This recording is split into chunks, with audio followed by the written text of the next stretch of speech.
Did you know the story of the man raised by apes actually has a second half? A chapter that's far more epic than just swinging through the jungle? We all know the legend of Tarzan, the boy shipwrecked and orphaned in the African wilderness. Taken in by a gentle ape named Kala, he grew up learning the laws of the jungle, becoming stronger, faster, and fiercer than any human. His first language wasn't English, it was the language of the great apes.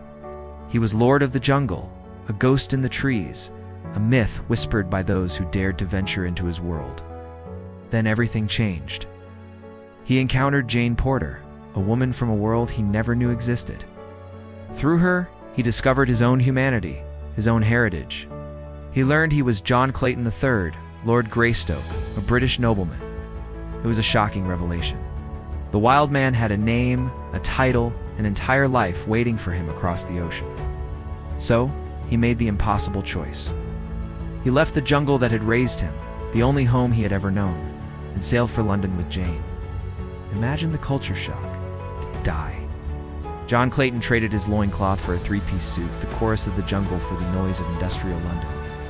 He learned to navigate stuffy drawing rooms, to sip tea with his pinky out, and to engage in polite, meaningless conversation. For years, he tried to bury Tarzan, to become the lord he was born to be. He married Jane, and on the surface, they had it all. But could the man who spoke with gorillas and ran with leopards ever truly be tamed by civilization? Deep down, the call of the wild never left him. The rhythms of the city felt wrong, the air tasted stale, and his heart yearned for the freedom of the canopy.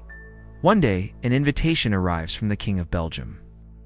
John is asked to return to the Congo as a trade emissary, to witness the supposed progress and development brought by colonialism.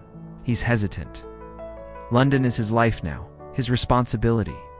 But an American envoy, George Washington Williams, approaches him with a darker theory.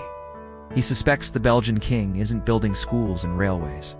He's enslaving the people of the Congo, exploiting their land for its vast riches, particularly its diamonds. Williams needs proof, and he believes only one man can navigate the dangers of the Congo to uncover the truth: Tarzan. The plea strikes a chord deep within John. This isn't just about politics. It's about his home. The land that raised him is in peril. The people and animals he grew up with are being threatened. The decision is made. Accompanied by Jane and Williams, Lord Greystoke will return to Africa. But it's not Lord Greystoke who steps off the boat. The moment his feet touch African soil, the tailored suit feels like a cage. The primal instincts, long suppressed, roar back to life. Tarzan is home. Their journey takes them deep into the heart of the Congo, a land now scarred by the greed of men. They are ambushed by the ruthless Captain Leon Rom, the king's envoy, a man as cruel as he is cunning. Rom has a personal vendetta and a sinister plan to capture Tarzan and deliver him to an old enemy, Chief Mbanga, in exchange for a fortune in diamonds. In the ensuing chaos, Jane is captured. Rom has made a fatal mistake. He hasn't just kidnapped a British lady. He has taken the one thing that matters most to the Lord of the Apes. Now, the hunt is on. But this time, Tarzan is the hunter. He sheds the last vestiges of John Clayton. With Williams by his side, he moves through the jungle, not as a visitor, but as its master. He calls upon old allies, both human and animal. He speaks the language of the lion and the elephant. The jungle itself rises with him. Every vine, every shadow, every creature becomes an extension of his will. He's a force of nature, a legend reborn.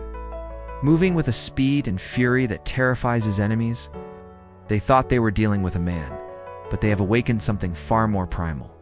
The chase leads them across breathtaking landscapes, from sprawling savannas to treacherous river rapids. Along the way, Williams, the cynical American veteran, witnesses the legend of Tarzan firsthand. He sees a man communicate with a herd of elephants, leap from cliffs that would kill any normal person, and fight with the ferocity of a cornered leopard. His disbelief turns to awe, and his awe turns to unwavering loyalty. He realizes this is more than just a mission.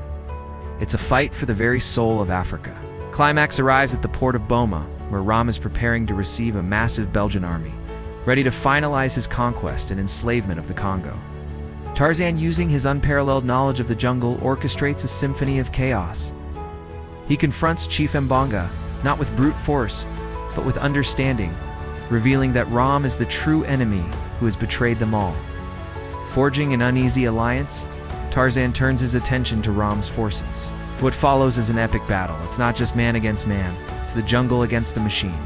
Tarzan lets out his iconic cry, a sound that echoes through the valley and strikes fear into the hearts of the soldiers. And the jungle answers.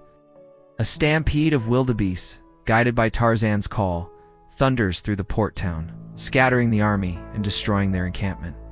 It's a spectacular display of nature's power, unleashed by its chosen son. In the midst of the chaos, Tarzan faces Ram in a final brutal showdown on a riverboat. It's a clash of two worlds. The civilized man's greed versus the wild man's righteous fury. Using a chain as his weapon, Ram is a formidable opponent, but he is in Tarzan's world now. The fight is vicious, but Tarzan's strength and connection to his environment give him the edge. He ultimately leaves Ram to the very nature he sought to conquer, as crocodiles summoned by the struggle deliver a final, swift justice. With Ram defeated and his plans in ruins, the Congo is saved from the immediate threat. Jane is rescued, and Tarzan is reunited with his jungle family. The great apes who acknowledge him not just as one of their own, but as their protector. He has successfully bridged his two identities. He is both John Clayton, the man who can expose the colonial atrocities to the world, and Tarzan, the king, who will forever defend his home. In the end, John and Jane choose to stay in Africa. They build a life not in London's gray streets, but under the vibrant African sun, among the people and creatures they love.